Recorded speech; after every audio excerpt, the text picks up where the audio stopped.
Hello, everybody, and welcome to the pre-production. What was that? I was going along with yours. All right, still doing finger cards there. Hey guys, welcome back to the pre-production meeting. I am your co-host Josh Urquhart. I'm your second co-host Daniel Kagola. And this is the pre-production meeting, episode 60, the podcast with everything to do with film news, film talk, fucking film progress about our films. And, it's been a busy kind of 2 weeks. I don't know about you, but for me especially, we had Has a really it been good... 2 weeks since we last recorded? Well, like since we've done like this yes. kind of talk. Yes. On the internals. Internal. Because we had Tabby on last week. Yes, indeed. How did you find that podcast? Good. Great. Yeah? She was great guest. You right there? What were you about to say? I don't know. I just stumbled on my words.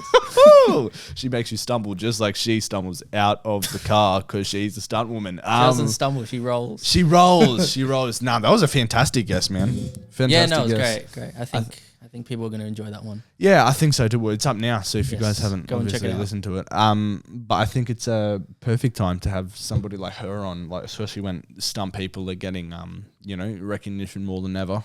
Yeah, for sure. Nowadays, and people are seeing the Fall Guy in cinemas. But yeah, I thought that was a really, really good episode. But we're back.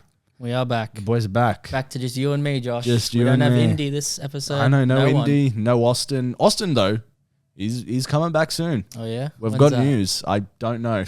He said he tried to come on this week. Did he? Because he has. Do you read the chat?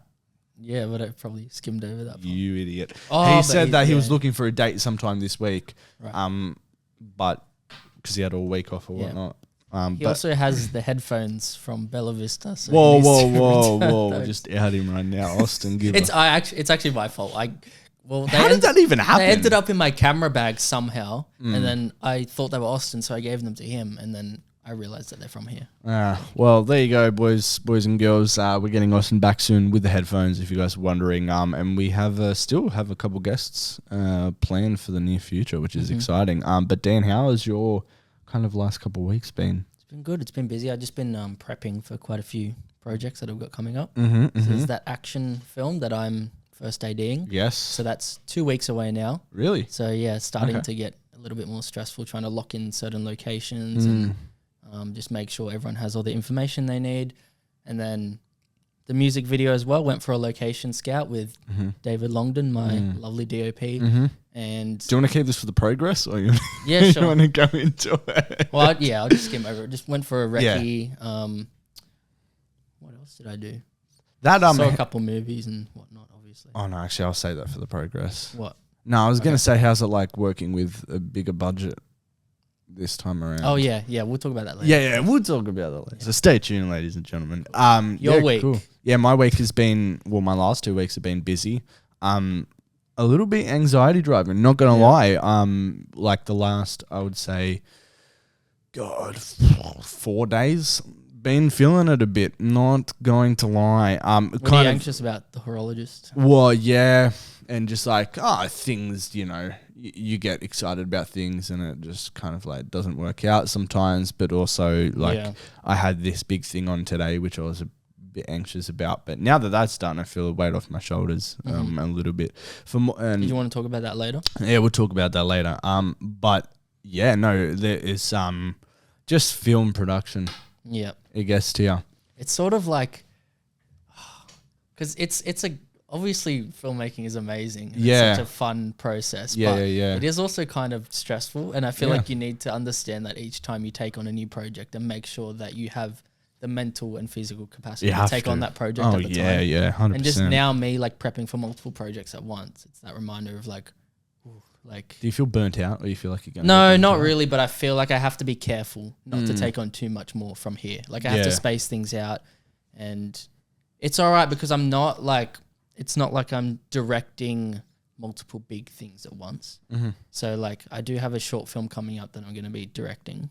I don't know if I've announced that on the pod yet. I don't know. So I'm going to be directing a short film in around July or August.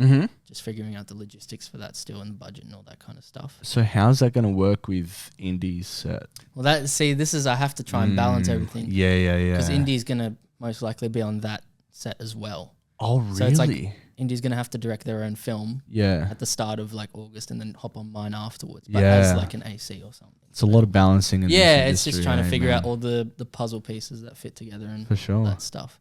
But as I was saying, it's like, it's all right that I'm only like fully directing one thing. I mean, there's the music video, but that's a lot smaller concept. It's easily digestible.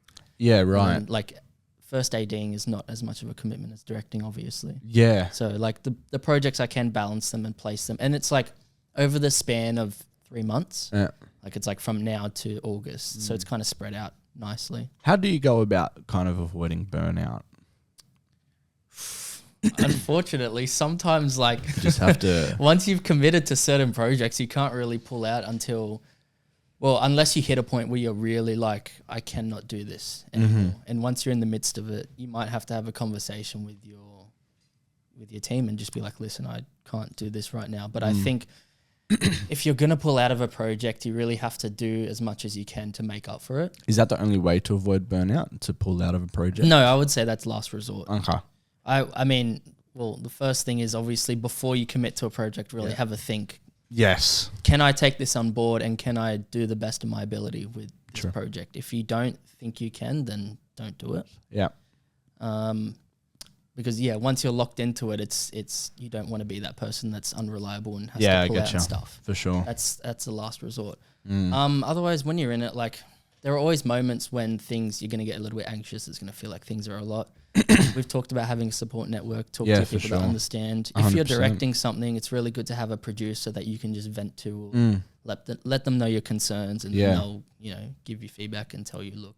Because I know when I was directing Baron, there were moments when I was like, just self-doubt and things that people go through. Like, I don't know if this is going to be any good, or like, I don't know if particular things are going the way I expected them to. And then, Jack, my producer, just being like, look, like you've got this, you've got a really good team. Like, just think about the work you've put into it. Like, we'll be sweet. Yeah, for sure, man. And that's what it's about. I mean, these things happen in this industry. And like we've said over and over, it's why so many people have dropped off. Yeah. You've got to be made for it. And this is something that you and I were talking about, weren't we? How we were just looking back at film school and like, it is very competitive, and also not a lot of people have the opportunity to really pursue film because you have to be in a position where you've got to make a lot of sacrifices. You do. You have to be in the position. You got to have the mental toughness and fortitude, and you got to have the passion. I think it's those three things that really you need to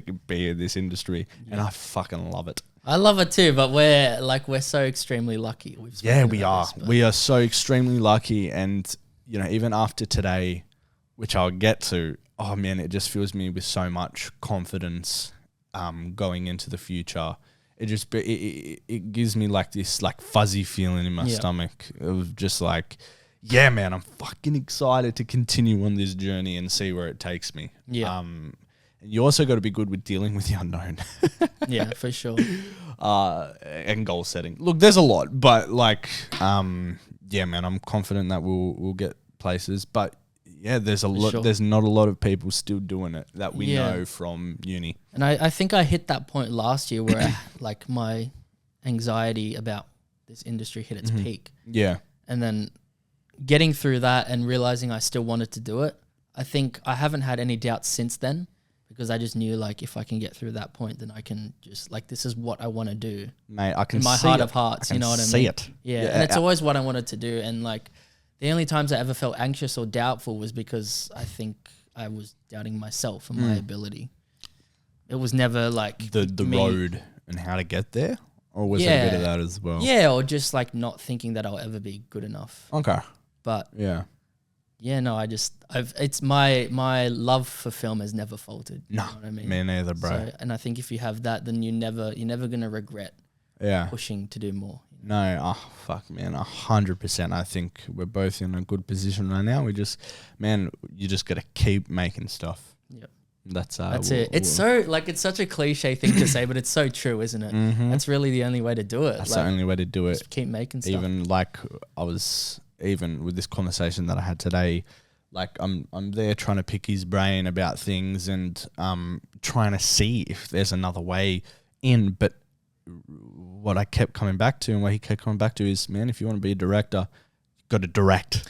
For context, this is someone in the industry quite high up that Josh had a meeting with. Yeah, and I don't want to. I'm actually not going to say who it is. No. But I will say that I saw my first Oscar in person today. That's all pretty I will amazing. say. It is. Anyways, we'll get to that. But as I was saying, like you gotta want it. You gotta have the passion. You gotta be sociable, and you gotta want to direct, and you gotta keep making stuff. That's it. Yeah. Cool. All right, let's get on to the wrap up of the week. Let's do it. Sweet as. Alrighty, my friend. It's been a while, so we have some backlog of some films and stuff. What have you seen? I'm intrigued. I'm curious. I have, I believe, 3 films to report on. All right, sweet. Let's rock and roll. So, first movie. Yeah. It's called Perfect Days. It's this Japanese movie. It'd been getting a little bit of festival buzz. I saw the trailer for it a little while back. Yep. And I watched it at the Opera House, actually, with a couple of friends. Really? Yeah. Okay. So they have a few. That was the first time I'd been in the Opera House, and they have a few little theaters in there. That's great. Yeah. Fuck. So I went in there and watched this little Japanese movie. It's just about this guy who, and funny story, because I have a mate who's notorious for being late. So, and I was waiting for him to get off the bus and then go to the Opera House. So I missed the first half an hour of the movie. Yeah. Oh my gosh, Dan. It's not my fault. I was there. I waited for him for 50 minutes. Bro, that stresses me out. Nothing in this world stresses me out more than missing the start of a movie. Yeah, but fortunately, it was the kind of movie where you can pick up miss anywhere. the first. It's not Dune 2, you know. You can miss the first half an hour and you can pick up and figure out what's happening. But it's basically just a slice of life movie about this guy who's a janitor in Tokyo. Yeah. Like he cleans bathrooms and stuff. And it's just about his life and the different people that he interacts with throughout his life. And then you just learn more about his relationships with different people, you know, the people he works with.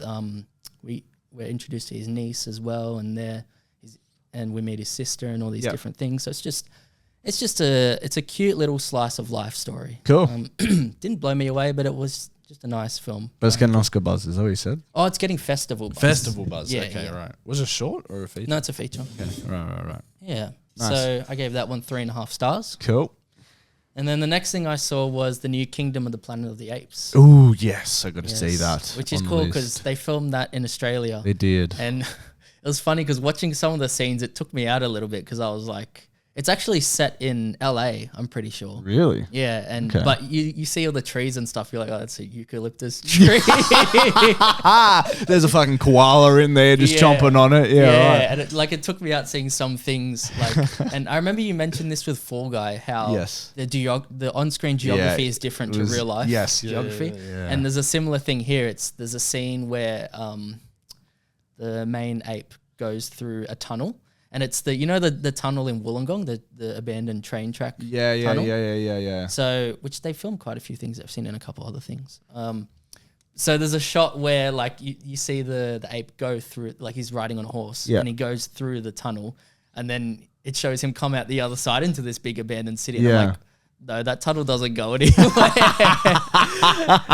So they've just flipped it. Yeah, so I don't know how they must have CGI'd like what the outside of the tunnel looked like. Yeah, no, just little bits like that. That makes me think, fuck, people from America just must feel this way all the time. I know, right? I know. And it's funny because like when I see something like the American forest looking trees, I associate that with looking cinematic. Yeah. So I'll see like an Australian landscape and it doesn't look as cinematic to me. It's like I have to retrain my brain. Even though, like it should be. I 100% know what you mean. But it would be interesting for people from other countries to see it and then be like, oh, that looks like an otherworldly place because they're not used to Australian 100% landscape. Well, they're like, what tunnel do you enter and go over the harbour bridge, enter a tunnel, and then come back, and you're back in the middle of the CBD. Well, they wouldn't know if they don't have the layout. That's funny, man. Holy shit. Yeah, cool. No, but I enjoyed the movie, but I'm as you know, I'm a huge fan of the Caesar trilogy. Yes. And so this movie picks up about 100 years after that. Actually, it doesn't say, just as many generations later. Okay. But no, it was like the movie was fine. It wasn't. Didn't blow my socks off. But I to be honest, I feel like it was a little bit of an unnecessary sequel. And this is what I said to you before the podcast. Yeah. Aren't all movies that come from nothing unnecessary? Yeah, I guess what I'm saying is that I was pretty satisfied with how the Caesar trilogy ended. And you didn't think that it needed another one. Yeah, and this one, it's like... Does it continue the story, though? Like, yes and no. Okay. Because... No spoilers. Actually, it is quite cool how they reference Caesar, because basically Caesar's actions in the trilogy have impact on this new film. Awesome. Yeah. And yeah, no, it was really cool to see that impact and the social commentary that comes with that. Cool. That's something I really did like. Awesome. Another thing I liked another thing I really liked was the soundtrack. That was beautiful. Really? Well Who done. did it? Yeah.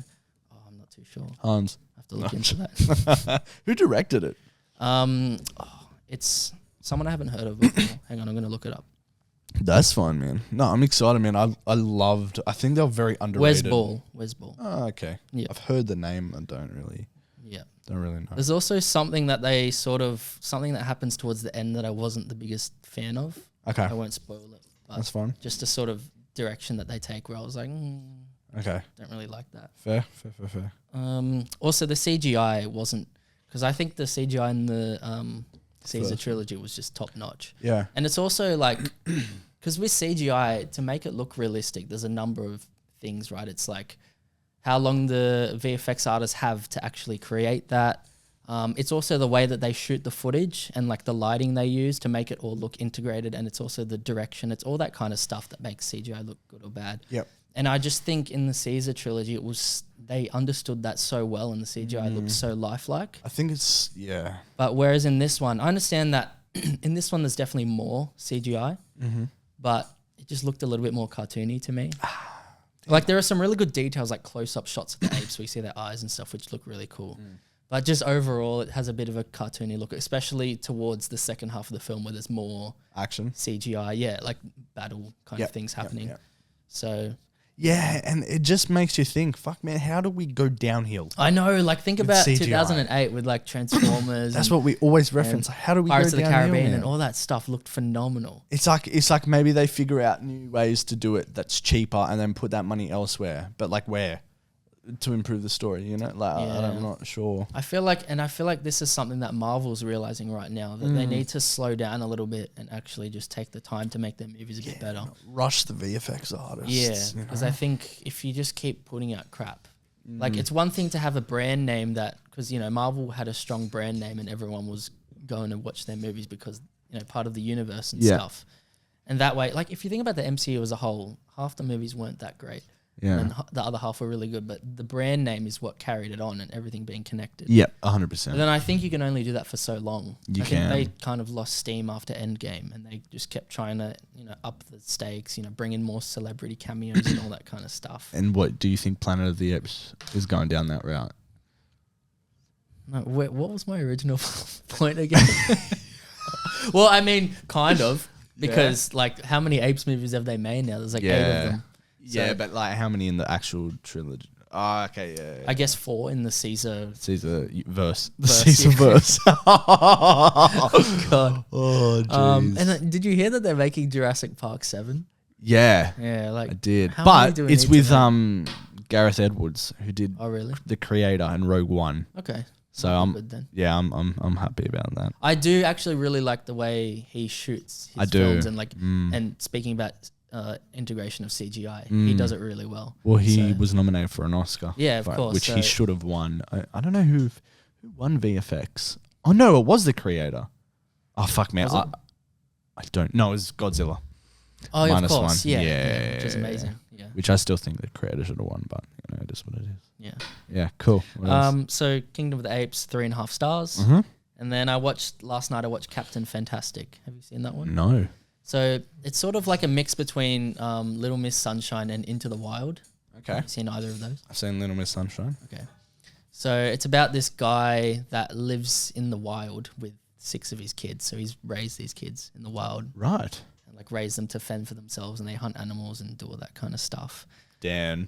What? Is this why we're talking about hunter and gatherers? No. We're not getting into that. Or are we? No, we're not. Fuck that. And then basically he finds out that his wife has passed away.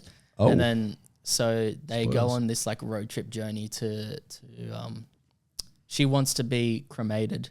So they like go to her funeral and then they want to like get her ashes and like spread them, like basically do what she would have wanted. But then there's this conflict because her father-in-law like thinks he's crazy and doesn't want him at the funeral and all this kind of stuff. Okay, right. And then like along the way there, you know, there's obviously like different people they meet and shenanigans and stuff. Shenanigans. They rob a grocery store for some reason. Yeah. All right, this isn't getting more than a 3.5 rating. Because he explains it to the father-in-law because he's like, you told the kids to rob this store, and he's like, it was part of their trading. The father-in-law was like, is it comedy? Oh yeah, like it's like dark comedy? Yeah, there are comedic moments. Okay, sure. It's like I guess you'd describe it as a dramedy. Yeah. Like comedy drama. Yeah, it's a good family movie. I did quite enjoy it. It's got some really good social commentary when you see the contrast between this family that live in the wild and other families. Because there's a sequence where he goes and lives with his sister-in-law's family, and they're just, you know, normal suburban family. Yep. And then you see the contrast between two families, like when they're eating dinner together and all this stuff. And the dad doesn't believe in like hiding anything from the kids. Like he basically, because the way the mother passed away is that she committed suicide. Okay. And then he basically says it at the dinner table in front of all these kids. He's like, oh yeah, like she slit her wrist. Ooh.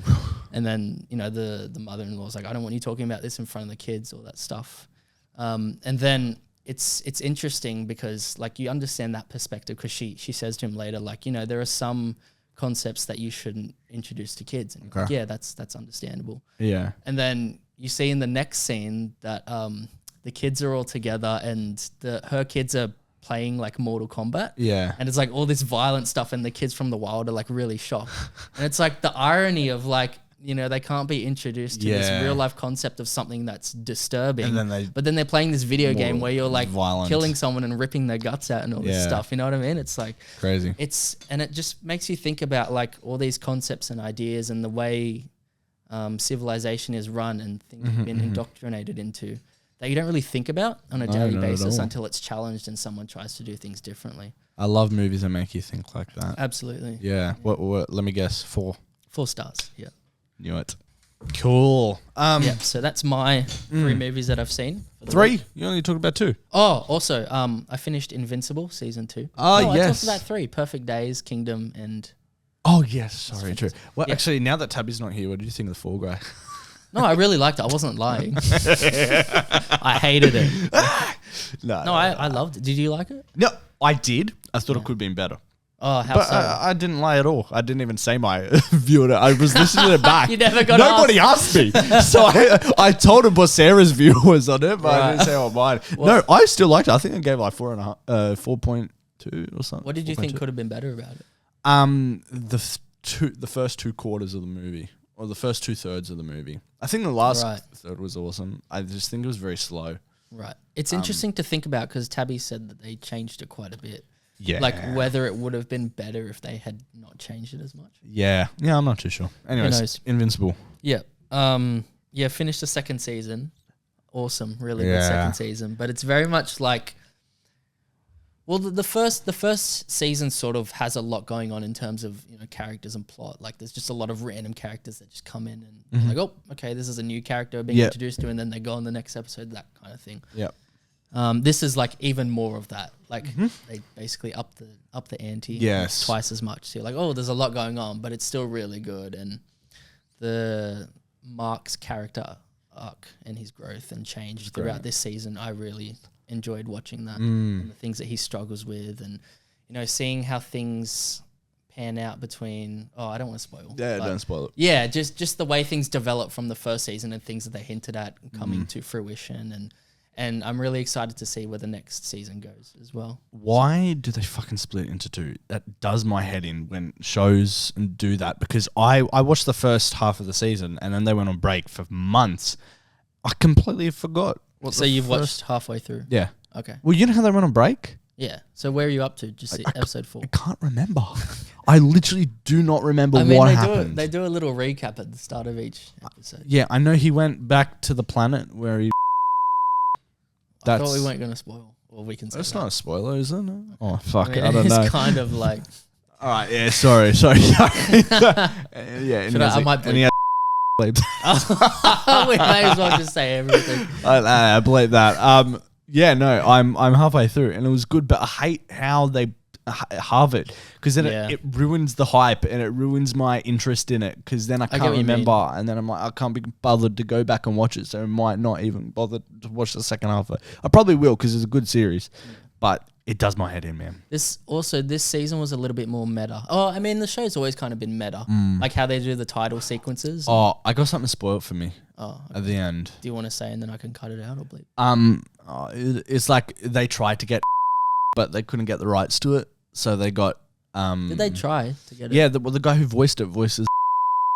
Oh no way! Yeah. Oh sick. Okay. Yeah, and it wasn't or something like that. Do you want me to? No, I think I saw. Okay. Or the back of.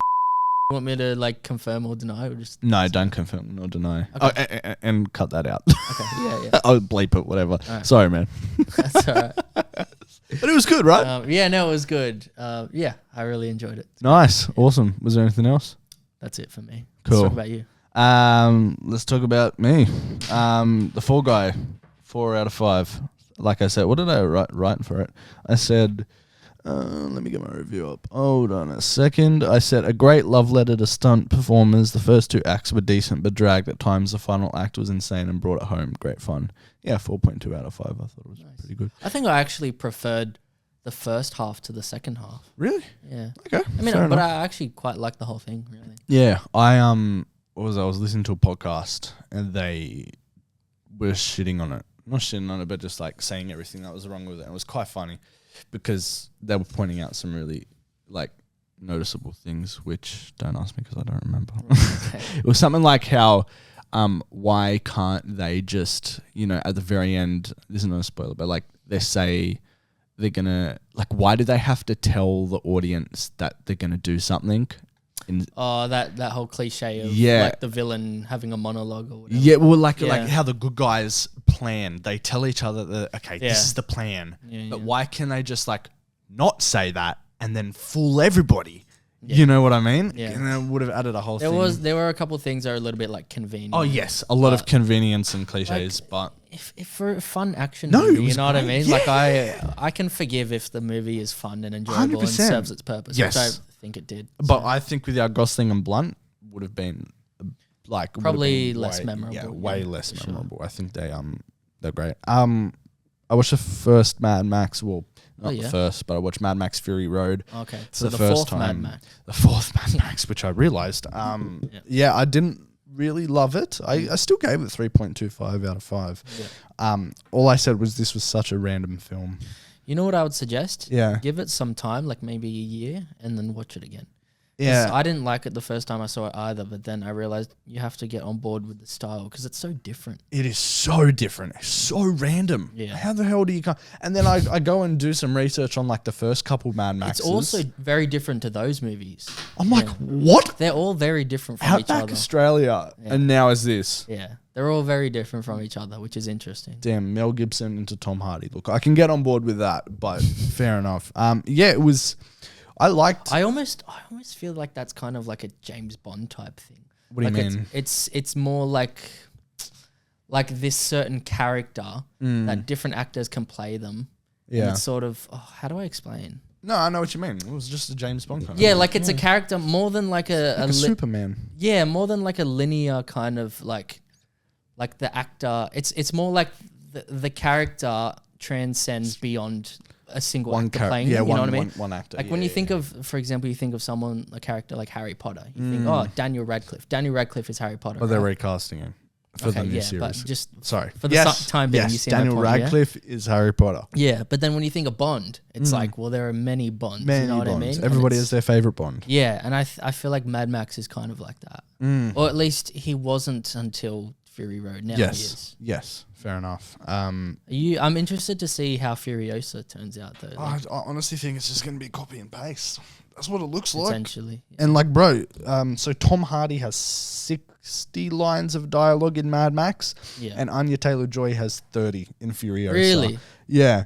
No way. George Miller says he doesn't like dialogue. They use them all in the trailer. Yeah, bro, literally. Well, George Miller says he doesn't like dialogue because it slows the film down, which I don't know how I feel about that, but Right. I don't mind not much dialogue in an action film. yeah, That seems like a strange reason though. yeah. You know what something that you say quite a bit. What? I feel like Mad Max Fury Road is very overindulgent. Right. It's very a lot. It's just a lot. It is a lot, but I kind of like that about it. Yeah? You don't think it's too much? Like you just got carried away? It kind of embraces that. It like leans into it. So when like is it not there's a good? guy friggin' on the guy that has that flamethrower guitar, Yeah. and he's just on the back of that thing. Bro. And it's like, what is happening here? But But I like how outrageous. it Then is. when does it get bad? Like when do movies get bad when they're overindulgent? Because I know you've said before, oh yeah, he was a bit too overindulgent. Da da da. That's actually a very good question.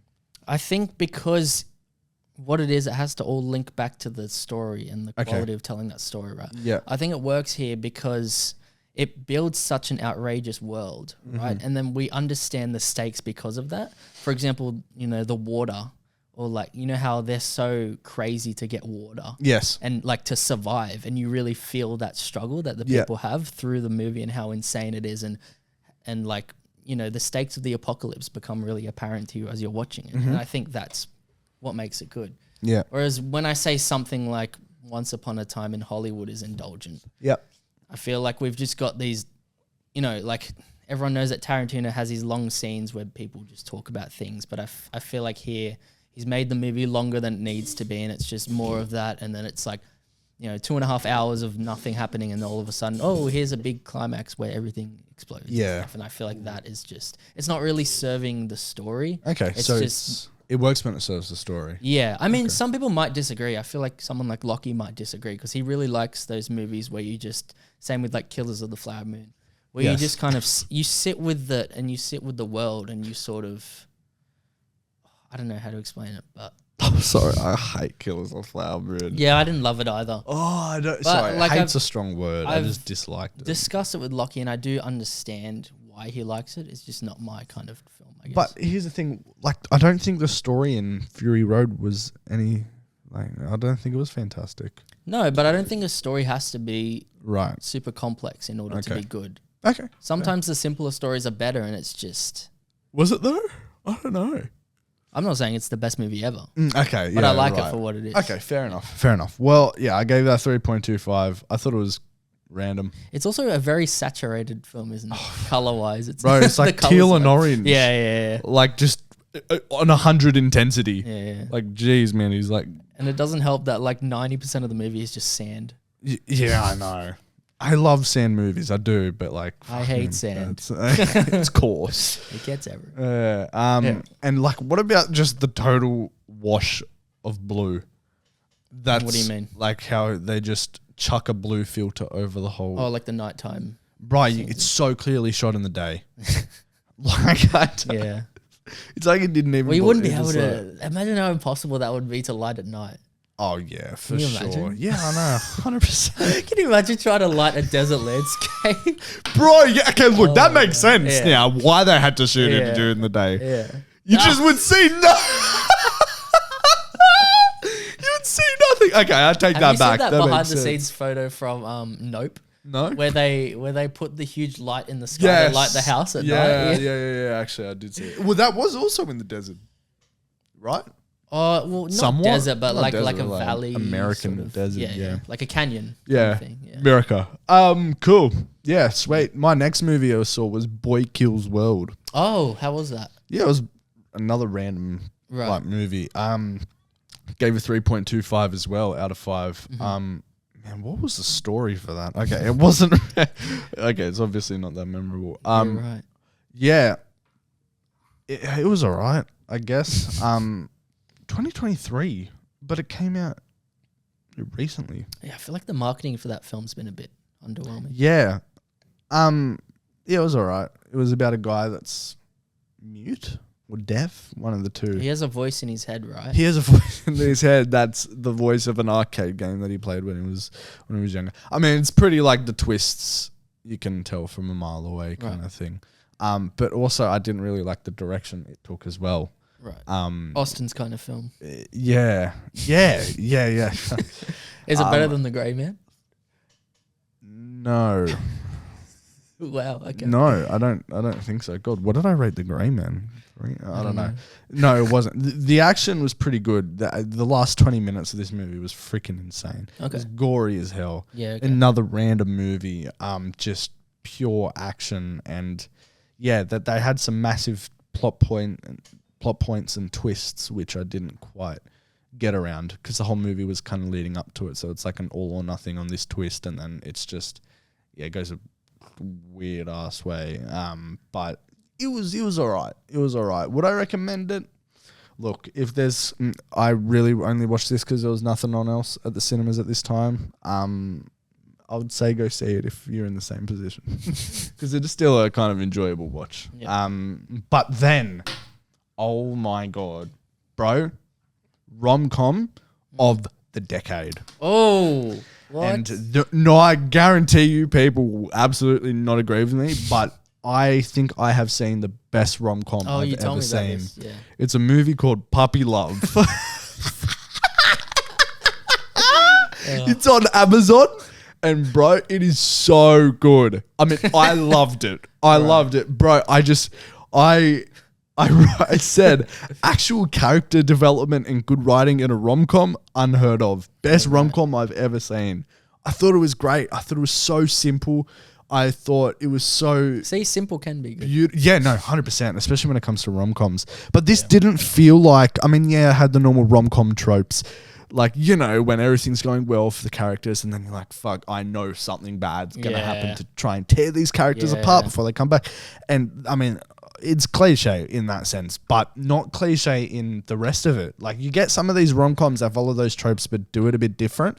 Like Harry Met Sally. Like, that is one of the best rom-coms ever made. And I think this is it doesn't follow every single trope of rom-coms. And if you like dogs, you're going to love it. Austin will fucking love this movie.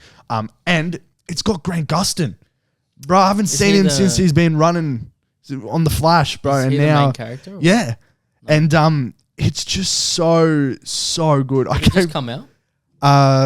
2023, 2024. Bro, I gave it 5 out of 5. I'm sorry. I'll tell you where it lands on my list. It lands pretty fucking high as well. It's funny as. Number 15 of all time. Yeah. It's I love it. It's that and Friends with Benefits, incredible rom-com. And bro, it is so it's just beautiful. Yeah. And bro, I didn't even watch it with my girlfriend. I watched it with one of my best mates. And he's there single next to me, and he's like, "Oh, Josh, I don't know if I want to watch a rom-com," because he's in his like whole like, "Oh no, I'm single, fucking cry for me" face. Sorry, he doesn't listen. Fuck it. You didn't say his name anyway. Yeah. So yeah, it was great, and he ended up fucking loving it as well. He ended up loving it. It was just a good, fun time. It was such an easy watch, and just you really root for the characters in the end. And there's dogs. There's dogs, man. What's not to love? Dude, it is so funny. It's so funny. It's so good. Heartwarming. And just makes you want to be in a relationship.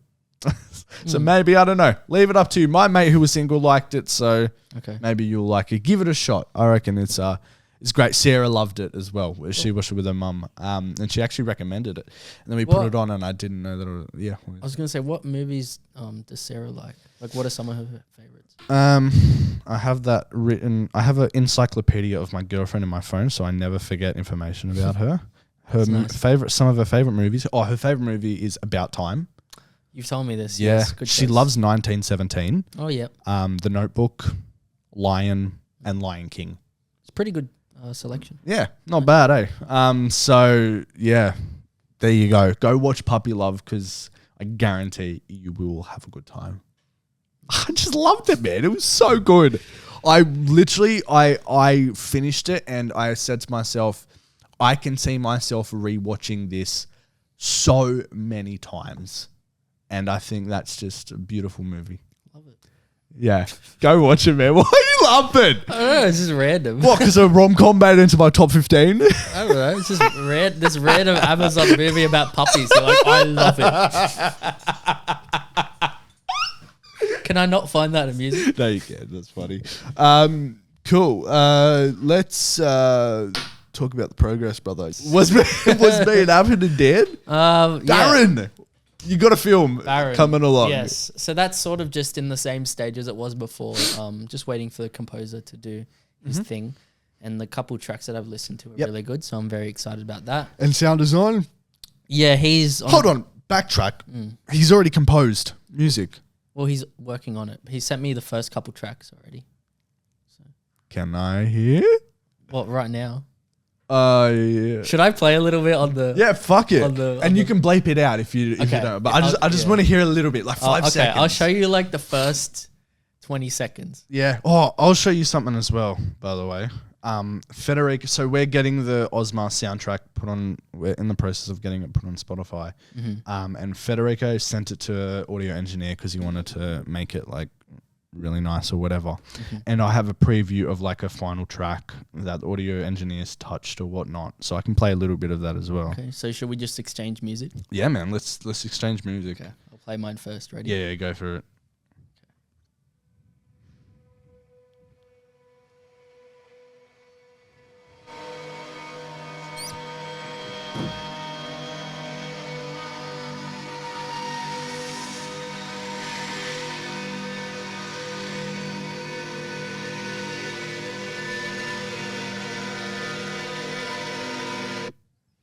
Wow, that is epic. Yeah. That is so cool. How does that feel? Yeah, good.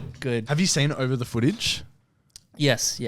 Fuck, so bro, that's exactly what I imagined your fucking soundtrack to sound like. Yeah. I think I need to see all the music together when it's done and watch the whole thing together. Yeah. And then decide like if I want to make any alterations to the music. So is that the process? Because with Federico, he sent me bits and pieces. Like every time he finished. Yeah.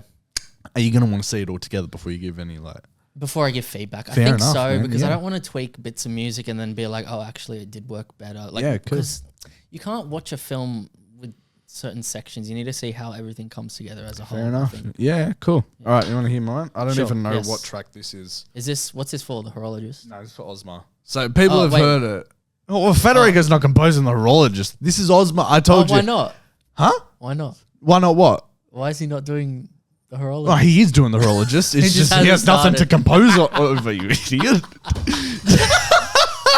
He's just going to compose to thin air. Yeah, okay. No, this is from Ozma, but this is a preview. He's sent it to an audio engineer to clean it up and stuff, and we're putting it on Spotify soon. Oh, I see. So this is it. Like, so you're going to release like this is the master of one of the songs. I don't know which one it is.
I remember listening to that in the cinema. Like, it gets you so G'd up. I know. I remember sitting there like, oh, man. That just took me back to your premiere. Yeah, man. What a fun night and a great experience watching that film with everyone. I'm excited for your premiere, man.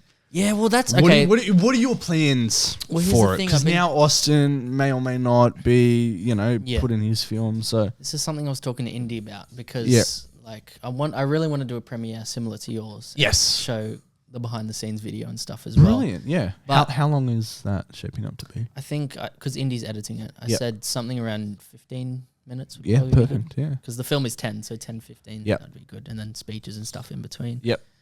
The only thing I'm worried about is having a premiere is going to halt, like, what the heck was that? Bro, someone trying to fucking break into this podcast room? Bro, what that reaction clipped up. What the fuck was that? Just be used as a meme when someone says something in the chat. You know how Lockie says videos now? What? I love the Oswald. That depends. Yeah, that depends. Fuck. All right, let's go. Okay, Yeah. I'm worried that having a premiere is going to limit me being able to put it into certain festivals. It won't though. Do you Because reckon? private screenings don't count as premieres. Did yours count as a private screening? Yeah, well, you're showing friends and you're showing crew, Right. And friends and family. You're Okay. not releasing it publicly. Yeah. Okay. Like all my it's if you invited them, like, and they have That makes one way sense. or another, Yeah. you know, then it's a private screening. It doesn't limit it at all. Okay. Yeah, I'll probably do something like that. Cool, awesome stuff. Yeah. No, that'll be good. I'm Yeah. excited to do that. Awesome. So I'm hoping to have the film complete by next month. What are we in May? Yep. End of June will be nice, Nice. but like latest July, I think. Yep. Cool. Amazing. What else? Got the music video. So went on that recce with Dave and the artist and producer, and we went down past Barrel actually. Apparently it's the Ivan Milat. yeah, the forest where Ivan Milat used to bury his victims, and it is quite spooky. Yeah. Like we wanted somewhere where the trees were very dense to get that forest look when the artist is like running through the trees and stuff. And there's like all these weird birds flying overhead and it's like just very spooky. Nice. But they also just filmed Play Dirty down there. Okay. And we could see some of like they had put fake snow and we could see the remnants of that, like the white sort of foam. I don't know, bro. You kept saying Play Dirty. I have no idea what you're talking about. It's that Shane Black movie. Who's Shane Black? I don't know The guy who Shane directed Iron Man 3. The one that we've been talking about with Wahlberg, Mark Wahlberg. Oh, filming here, yes. Yeah. Sorry. They've been filming that all over the place. They're filming in Redfern the other day and Really? also in Castle Hill, I'm pretty sure as well. Fuck off. Yeah, in one of my family friends' streets they were filming. Really? Yeah, so Mark Wahlberg's in your suburb. That's random as, bro. Yeah, right. Yeah. Cool. So that's the music video coming along. We're going to hopefully shoot that at the end of June. Yeah. And then what else? The action film that I'm first ADing on. Mm-hmm. So I've got a few extra responsibilities that you normally wouldn't have with first ADing, because often on indie films, you just got to take up extra bits of responsibility, which is fine. It's also a paid role, so I don't mind doing that. But I've just been helping find certain locations and lock in certain crew members that they're looking for. We've been having trouble finding a production designer. Actually, I asked you if you knew anyone, but I think we've almost got someone locked in now, or do have someone. What about Will? You know, that's Will. I think I could. I didn't think of him. I could. Doesn't him and Dave work together all the time? Yeah. Oh, wait, Dave's not on this action film. No. Okay, yeah, that makes sense. Okay, yeah, cool. But actually, I could. Yeah. Chat to him. But I think we might have someone locked now, so I'll Okay, cool. see. Yep. Yeah. So that's just chugging along. We're shooting that in a couple of weeks' time in June. Yeah, cool. So it's an 8-day shoot. Nice. So- For how long? How many days? How many pages? I think 20. It's like 21 pages. I think. 8 days Yeah. for 21 pages. Yeah. That's all right. That's like 3 pages. Yeah, a day. sorry. That's I'm pretty just standard. like, fuck. Well, No, dude, that's plenty of time. Fuck. yeah, it's not like Barfly where we did. Yeah, no, what no, was it no, like no, 10, no. 10 pages a day? 8 days. That's a bit excessive. No? Nah, because there's action scenes and they take longer to shoot. That's yeah, fair enough. but there's some really cool locations. Like we're shooting at the Oxford Art Factory. There's like Yeah, a I whole saw that. nightclub sequence. Yep. I stalked the Instagram page. Oh yes. Yeah. That's cool. Yeah. So no, and I'm super excited to see the stunts and all. I think it's gonna be really cool. Amazing. Have they got stunt coordinators? Yeah, and the main guy they've got has worked on some big movies like The Matrix. And Oh. a few other ones. Bro, who the fuck was I working with? Somebody had the stunt coordinator from The Matrix as well. What's his name? There was probably a bunch. Yeah. Because it was filmed in I Australia. think it's Ray something. Yeah, I don't know. Somebody, bro, I can't remember what I worked on, but somebody was a stunt coordinator for The Matrix. Yeah, right. Can't remember who. Yeah. Anyways, Well, it makes continue. sense if they filmed in Australia. Yeah, 100%. People here would have worked on it. Yeah, shut the fuck up. yeah, cool. And then there's that short film that I'm going to be directing in August, which I got asked to direct by an actor I know. So I'm helping him like figure out the budget and all that. You're shooting that in August? Well, yeah. Well, that's what we're date? sort of like. We haven't locked in a date yet, but I've said to him we'll try for late July, but then I want to get Dave on board, and Dave is shooting something else in July, a big project that he's got. So yeah, I might try and push it to August, but then also we're doing Indy's film in August. And mine as well. What do you know your dates? No. Okay. We're locking it in. Yeah, right. Okay. So yeah, there's just quite a lot going on right now, isn't there? August, big month. Yeah. Yeah. But it's quite a cool script, which I'll talk about soon. Yeah. But nice. yeah, he's the actor who also wrote it so he's written it for him, and they're two actors from JMC. And they're sort of they wrote something for themselves to star in, basically. Are they funding it? Yeah. So you're not doing anything? No. That's fucking awesome. Yeah, it's pretty ideal. And then they just big budget or no? Well, that's what we're figuring out right now. Like, I'm basically helping him figure out how much we need to shoot it and all that kind of stuff. Here's a question for you. Yeah. You can cut this out, whatever. Are you doing it because you're getting paid, or are you doing it because you like the script? Both. Well, I said that to him. I was like, look, I'm not going to... It's a big commitment regardless of the money, right? 1,000%. And I said to him, I'm not going to sign on to do something. It's got my name on it. I'm not going to sign on to do something that I don't think has any potential. That's cool. How do they come across you? Well, actually, that student film that I was working with Indy and Noah on. Yeah, cool. And he was on that too, and then told me that he was writing something. And that's awesome. Said, do you want to direct it? So, you know, it does often pay off to work on free things sometimes and just, you know, be networking as much as you can, and also just tell people what your skill is. Like, if you want to be a director, tell people that you direct and just keep making stuff and post about it on your socials and just make it as known as you can, because then people will, when people need a director, they're going to come to you and be like, hey, do you want to direct it? That's great. Yeah. And you're getting paid. And I would say that for you as well. Yeah. Make sure you keep it known. Well, I'm big on the socials. Like, I try and advertise as much as I can. Yeah, which is awesome. But I think for a long time, I was just figuring out what I wanted to do. And like, I was a little bit shy about saying, like, when someone asked, what do you want to do? I'm like, oh, you know, I'm not shy. I wasn't shy, but I was like, I like to do everything, because I was like, I really like DOPing and all that stuff as well. So if you don't give someone a specific thing, they're not going to call you to do anything. They're going to call someone who is for that specific role. Yeah, for sure. Which that's another thing. I was working today on putting together a new show reel just for my videography stuff that I've shot over the years. Yep. And I came across a film that I DOP'd back at film school when I was at AHT. Yes, I saw that. It was like 5 years ago now. Yeah. That is crazy to say. Yeah. But there were actually some nice shots in there, and it was just like a reminder, like, oh, I actually have some good work. Yeah. You know what I mean? Like, I actually have an eye, because you just forget sometimes that you can actually make decent stuff. So it was nice seeing that and just reminding myself of it, and it sort of made me miss being a DOP again. Yep. Now I feel like shooting something. So if anyone has a script that they would like a DOP for, are you serious? let me know. Oh, I mean, I'm not opposed to it. I'll definitely give it a look. Okay, cool. Yeah. Just chuck it on my list of other. There's gonna be like 20. I was gonna say, bro, you want to be a director? I do, but I love shooting as well. well. But like, directing is my priority. But like, I'm not gonna say no to shooting something, especially if you're getting paid. Yeah. Yeah. And not for free. This man, he charges. And like, I know how to DOP. Like, I'm obviously not. I'm not on like Dave's level. No, yeah. I'm still. I mean, everyone's still. Definitely not. No. I'm kidding, right?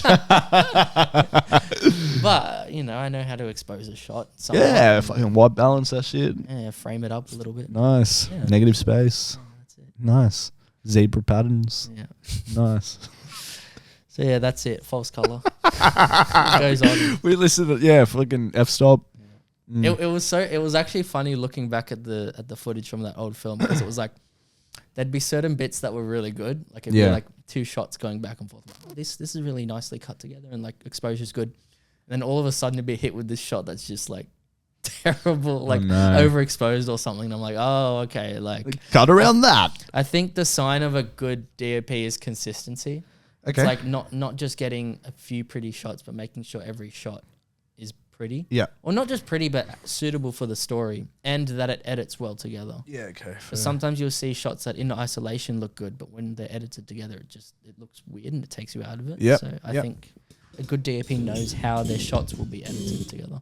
Yeah, cool. Sorry about that. Yeah, no, all good. Cool. Yeah, sweet, man. You're busy. I am indeed, yeah. Oh, and I'm also writing a little bit. So I'm like...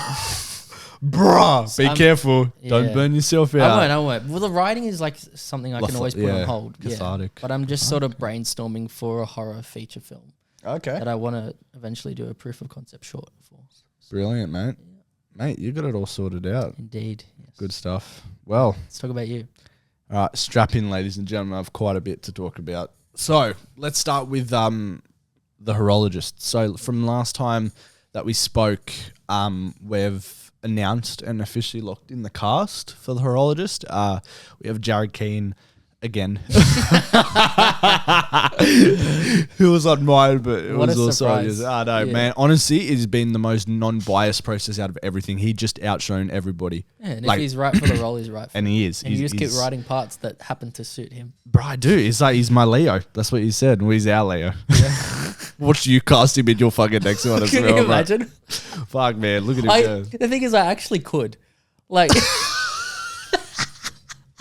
Bro. It's not, there is a character in my upcoming film that he could actually play. Fucking That is hell. so funny. Yeah, well, we got him. He's perfect. He's playing Pietro Hine. We have Karina Summers, who we've both worked with. She's playing Griselda Hine. And we've cast Piper Rainford in a undisclosed role, which I won't say. But yeah, so that casting process is all done, dusted. Yeah, had to let some people down. You know, it's not the greatest part of the job, but it's always a shame because like you audition so many people who are really talented, and you're like, damn, I wish I could put you all in something. But you just I know, exactly. But yeah, no, that's they took it quite well, which is good. You know, it's the industry. If you can't handle rejection, you're not made out for it. Everybody would deal with it, whether they're actors, cameraman, directors. You and I know all too well about that. Yeah, of course, man. You just got to keep going. Yeah. That's it. So yeah, we had that. What else did we do? We went and had a recce. Yes. Into the Blue Mountains, and we spent a day. We looked at a house, and then we also went and visited like every antique store in the Blue Mountains, just like getting inspiration and looking for props and stuff. We didn't get anything, but it was really helpful because what we did is we looked for like interior little pieces that would come back to like desk types and shit, just random shit like that, like things that we could, you know, like what's it called, put in his house and just load everything up. So it's really, really cool. But we're also looking for a clock store and somewhere, because we need a clock store for a couple inserts at the start. And we're looking if there was any kind of clutter or cluster of clocks in any of these antique stores that we could bring in the camera and just shoot a couple inserts. But they weren't. There were just no kind of clock stores or clocks in a cluster enough for us to pass it as a clock store. But we did come across Sylvester Stallone wax silicone body double that was used in fucking whatever movie it was used in. It was so random. It was just there naked on the floor. And it's worth quite a bit, isn't it? Yeah, it was like 250 grand that one sold for at auction. You think about nicking it? Nah, man, bro, it's huge. It's bigger than me and you. Fuck. Really? That is huge. But yeah, I know, right? But there was one thing that did come out of it. Other than the house, which is perfect, and have you locked it in? No, so the owners are being quite hard. Like we were dealing with this lady who was really nice, and she seemed pretty up for everything. Let us come visit. Like you're not against it if you let somebody come inspect your house, right? You know what it is, and Ta's been very transparent and stuff with her. But now her husband's got involved, and it's a whole different ball game. It sucks when you find the right place, and then they're like, "Oh, you can't film it." Yeah. But it's all right. Like whatever happens kind of thing. That's the one thing that's kind of stressing me out because we had it locked, and now her husband's coming in and kind of put doubt in her mind and stuff like that. So yeah, fingers crossed it all works out because it's perfect. It really is beautiful fucking place. But the one thing that we did get out of it is whilst we're looking for these antique stores, we were asking around to some of the owners of these antique stores if they know any clock shops in and around the place, and they don't, but they directed us to the only kind of person that has anything to do with this. He was a watch repairer, but he also repaired opals. Two totally random different things. But they redirected us to his shop, which was like down the street. We went and visited him, fucking rolly on his wrist, just an old guy with like a bunch of like little clocks, not enough to be a clock shop, and a bunch of opals and shit like that. Some Russian guy. Russian or some kind of like European. And we talked to him about what we were looking to do. And I think at first he was like saying, oh, these clocks not enough, like pointing to his car. No, it's just not the right vibe. But then he whipped out his phone and he's like, give this guy a call. Some random guy on his phone, I forgot, it's just like Dave Clocks. That's what the contact was. Give this guy a call. He's like, I know he is a clock collector. So Taha gave him a call, and it's this old retired guy. He's the real life horologist. No way. His home is filled with clocks. He has over go there? He has over 200 clocks, like over 12 grandfather clocks. He has a clock room that's just filled with clocks on his walls, clocks everywhere, watches, everything. That's perfect. Insane. And Taha locked him in for the film. Oh. So he's in Lithgow. Wait, you're filming in his house? In his house. Is that the where it's set? Or was it just for the inside? Just for the interior. Right, okay. And then we'll play the outside somewhere else. But all we needed was a cluster of clocks. And so most of the film is inside though, isn't it? Yes, but is it all his clock shop is different from where most of the film takes place. Doesn't it take place? Oh, no. Okay. So the clock shop is different, and then what he does is he takes the clocks home to repair them. Right. And so this clock shop, which we needed, we locked in that we're going to visit his house soon. But man, he's got clocks everywhere, and that's what we needed. So very exciting with that. It's just how random we got. It's from antique store to this opal watch collector all the way to this guy in Lithgow. And cool. Man, he's a real life horologist, and I can't wait to meet him. And Taha locked him in for the film. So we got that location sorted. Just fingers crossed about this. Did you get it for free or for cheap? Well, that's what I don't know.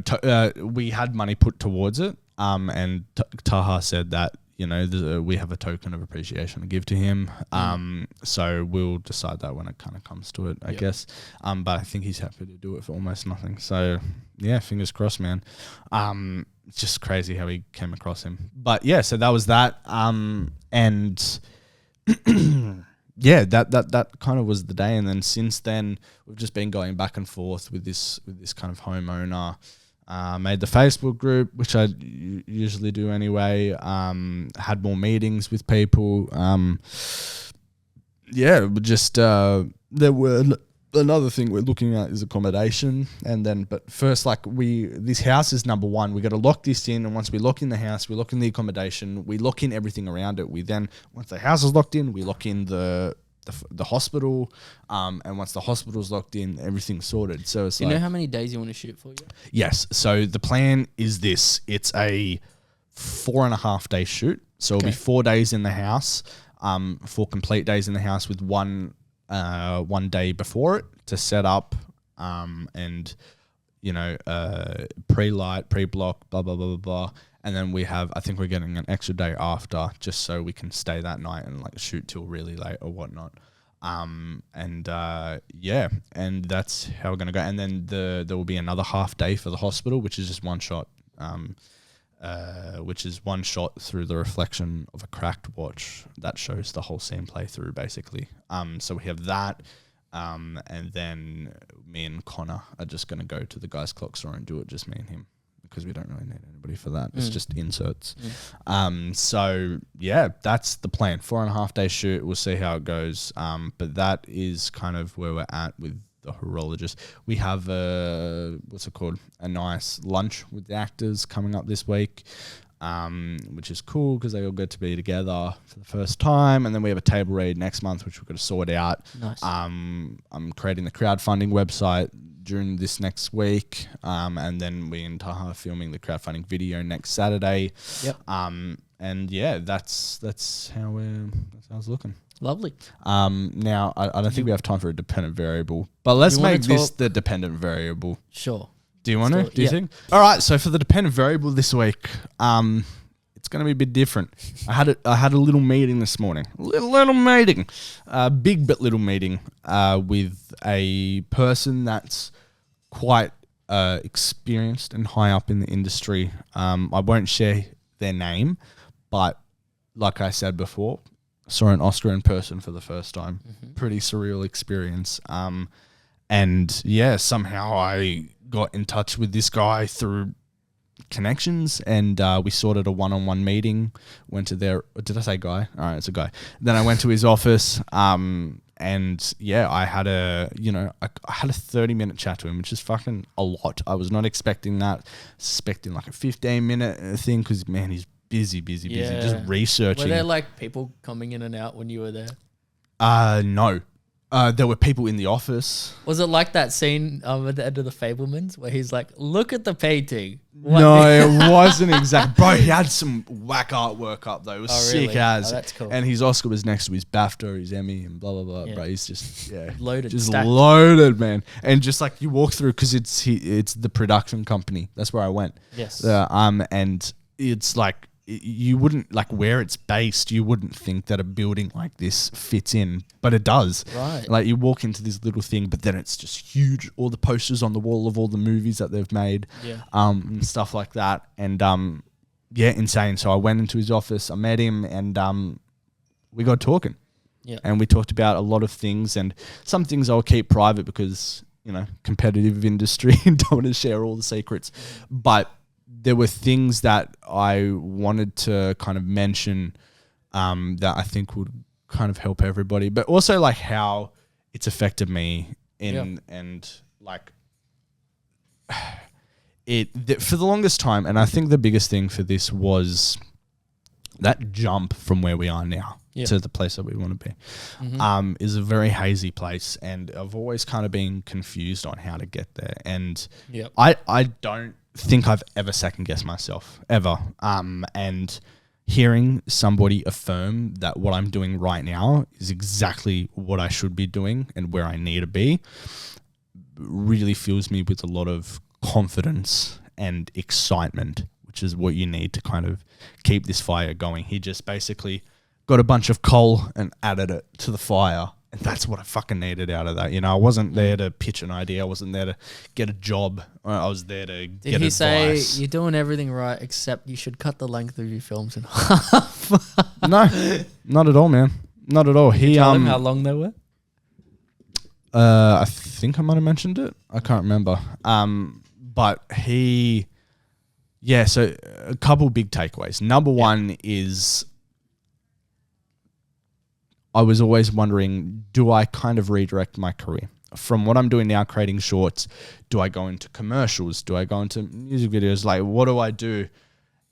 Bottom line, he said along the lines, not this exactly, it's a waste of time. And it's a waste of time because commercials, you're directing something, but man, you're directing something really, really small.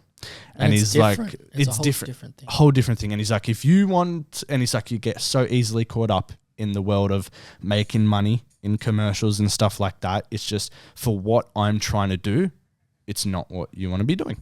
And I think that was really good to hear, because it kind of took away that kind of idea that maybe if something I wanted to go into, kind of made sense of it, not told me what to do, but kind of made sense of it for me to make my own decision towards it. And I don't think I'll no longer be doing that. And he's like, there's no point going to being like a third AD on a fucking commercial, because you're not going to learn anything. Like, he's like, there's a difference between artistic success and commercial success. And if you want to, do commercial success, you go do that kind of stuff, right? But literally the only way to get into the things that we're doing is if you want to be a director, mate, it is so cliche and it's so simple, but direct. But I feel like there are cases where people have done other things and then worked their way in. Sure. Like, for example, the Daniels, who did Everything Everywhere All at Once. They started out directing music videos. Yeah. What I mean? And well, he was more talking about commercials. I didn't really okay. talk about music videos and stuff. Yes. That's a whole kind of different thing as well. But you're right. There's kind of different things that you can go do. But see, I don't have any interest in music videos. I don't have any interest in commercials. He's like, you go do that stuff if you want to sharpen your tools, but it's not going to progress you anywhere. That's kind of what he said to me. And I mean, it makes sense. It's also like, if you want to make money and still technically be directing something, you know. Yes, what I mean? and that's the outlier. Yeah. You know, like I said, not everybody's in the position that I'm in terms of I have a nice job on the side that's still, you know, letting me live. I'm still at home.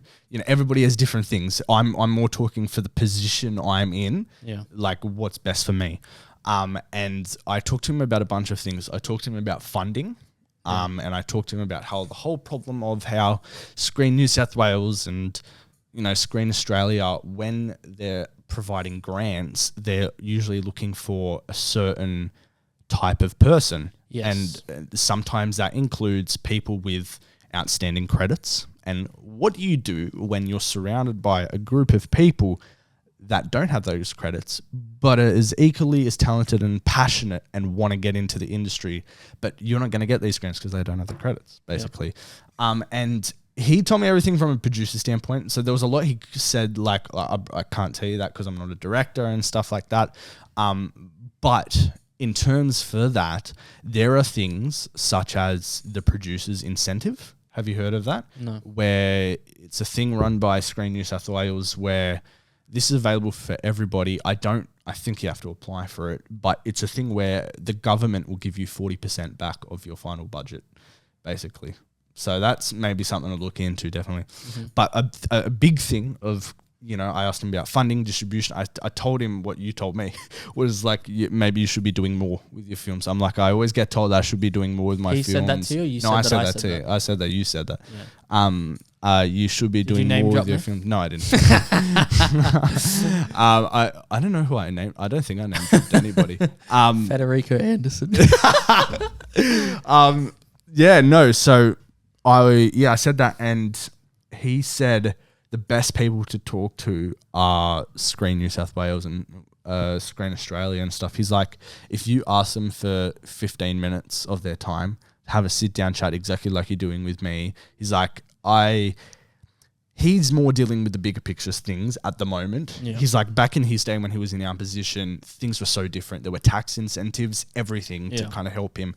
So where he's now, he can only go off from what he's seen. He's like, there's different ways in and getting money. He's like, you can create a following these days. He dropped the Raka Raka Boys. Like, he's like, they formed a following, and, you know, look how they're doing now. Like, you can post your things on YouTube, TikTok. That's what he was saying, and you can try and get that way. And this guy, another thing that I asked him was, is it an outdated quote to say you have to move to LA to make it? Yeah. And he said, bottom line is, it is much harder if you're in America to try and make it. Oh, really?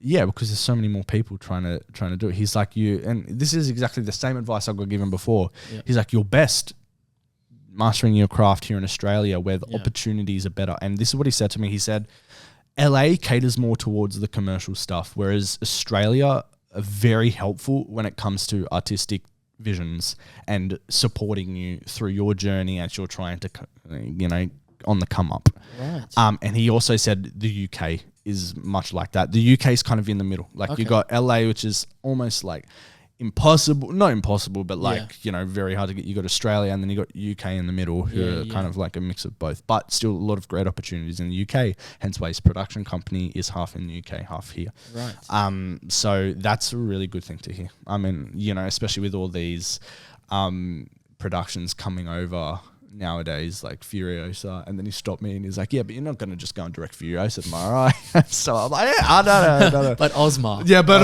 Ozma. What else what did we talk about? Oh, God. It's all just, it goes by so fast, basically. How did you feel afterwards? I was fucking nervous as, bro, like going into it, and like was just talking over and over, blah, blah, blah. Yeah. And then I calmed down because we just started having a conversation. And bro, he's a normal person. Yeah. He's so nice.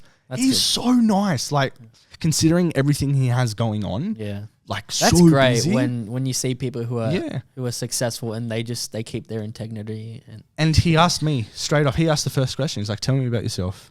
So I did. That's awesome. Yeah, so I did, and like he was very. I liked it because he said that I'm very passionate, and he can see that, and I'm personable, and that helps to be social. Absolutely. In this industry, and he's like, it's fucking hard.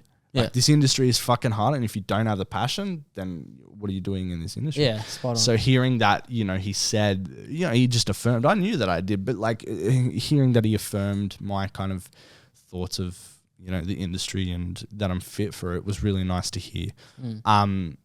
What else did I mention? I have a whole document that I prepared. Let me get my notes up real quickly, just because I want to kind of give as much things that I want to give.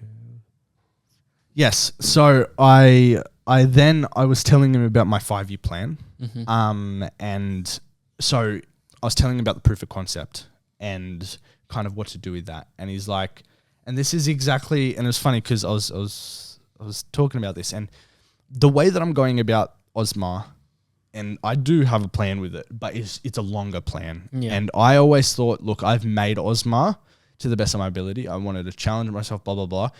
But I don't have enough credits to pitch that to people yet. I have 2 movies that I've made with a proper crew.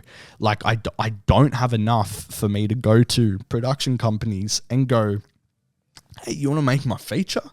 And he didn't say that, but he said along the lines of, look, I would give you the advice of keep building your credits. And when you feel like you've got a hang of it and you've tried all these different things, then go to people and start pitching it. So this comes back to what I was initially telling you about making stuff that's smaller, right? Because when you do that, you have more of a chance of getting into film festivals. And then when you get certain credits, the laurels from different film festivals and stuff, and nominated, and then you get some wins and whatever, that's more credit to your name. Yeah. So you can say, hey, I won at this and this and this festival. Yes, you can. And it gives more credibility. Yeah. I mean, I guess we'll see.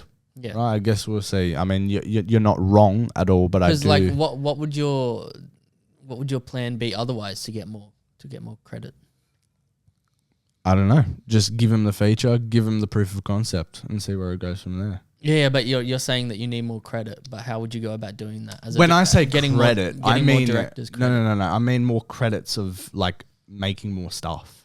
But like the thing is, if you go to a production company and you're just like, I've made 10 short films, it's just like you making them.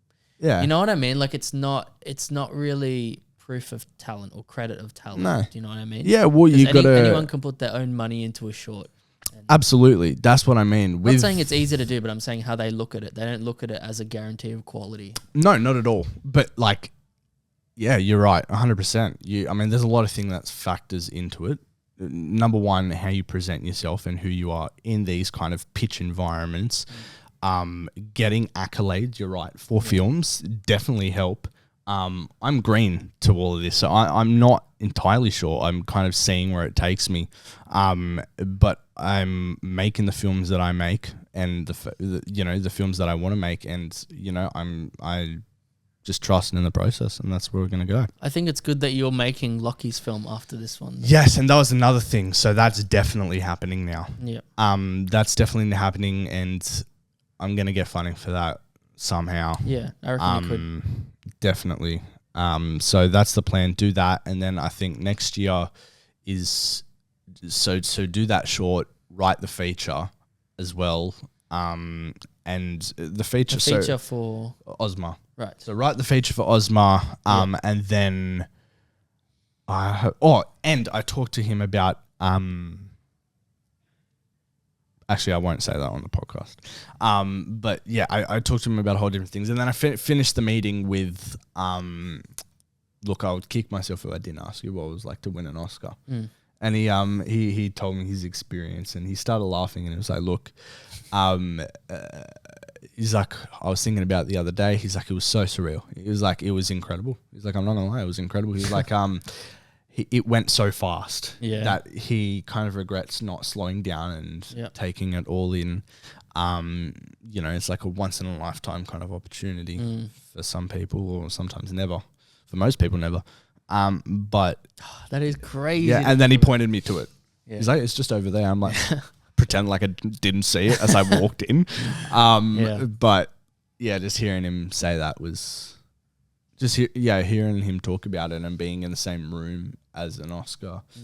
You know, people say it's very political. It's not something to aim for, but fucking man, why not? Why not? Shoot for the stars. Yeah, man, shoot for the stars. There was something else I was gonna say.